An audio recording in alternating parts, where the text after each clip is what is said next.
सभे मगहिया भाई बहन के भूलेटन काका के राम राम आथिन।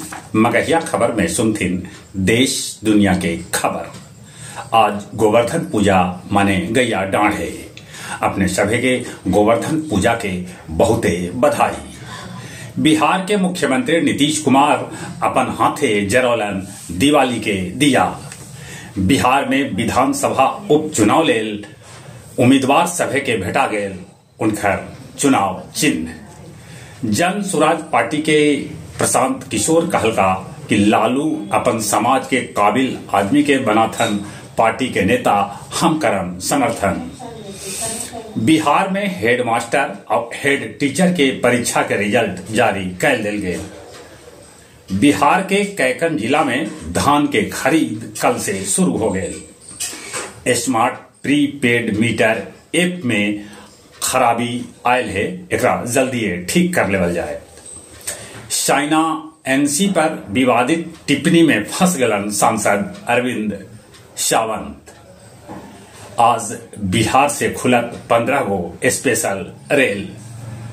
राहुल गांधी 10 जनपद पर पेंट करे वाले के साथे कैलन अपन घर की साफ सफाई। प्रख्यात अर्थशास्त्री डॉक्टर विवेक देवराय के हो गलन निधन, प्रधानमंत्री जतौलन दुख। कर्जा चुकावे लेल अररिया के रानीगंज प्रखंड के माए बाप अपन 1.5 बच्चर के लड़का के 9,000 में बेचलन। स्पेन में बाढ़ से भारी तबाही, मरे वाला की संख्या 200 से बेसी, अभी ढेर लोग लापता।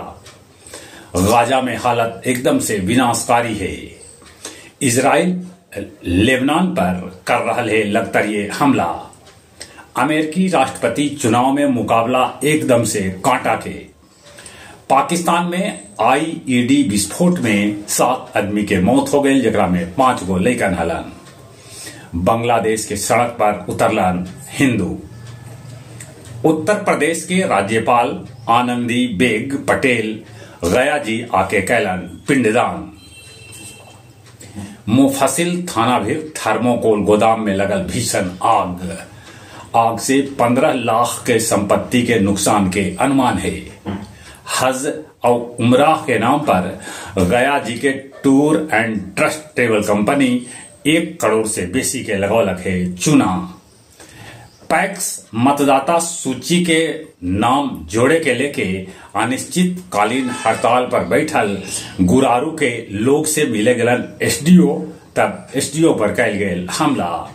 अब कुछ खेल के समाचार। न्यूजीलैंड के साथे भारत तीसरका टेस्ट में न्यूजीलैंड के 235 रन पर ऑल आउट तो कर दिल, बाकी भारत के भी 4 विकेट 86 रन पर गिर गया। राजगीर में विमेन्स एशियन हॉकी चैंपियनशिप लेल सुरक्षा व्यवस्था एकदम से कड़ा कर दिल गए।